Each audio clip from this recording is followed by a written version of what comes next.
હું વાત છે આજ તો હે ડબલ ધમાકા, મોજ મસ્તી અને મજા બાપુ. સરસ મજાના એ ના શું છે આ આઈટમ કઈ છે ભાઈ? તમને કઈ દેખાય છે આઈટમ? તમારા માટે મસ્ત મજાના ઢોસા લઈને આવ્યો છું. ખાઈ લ્યો આજે તમે ભાઈ, આમ જોઈ લ્યો.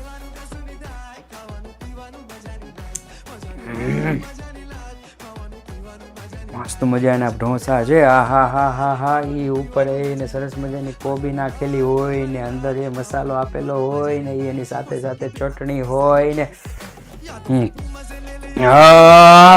કેટલી મજા આવે. અનલિમિટેડ છે મારા વાલા, અનલિમિટેડ છે. ખાઈ લ્યો ખાઈ લ્યો ખાઈ લ્યો, લૂંટી લ્યો. જેટલું પાર્સલ લઈ જવું હોય ને પાર્સલ પણ લઈ જવાની છુટ્ટી છે સાહેબ. કારણ કે આખા વિશ્વમાં જો ઓનલાઈન ખવડાવતો કોઈ એક શિક્ષક હોય ને તો એ માત્ર હું જ છું.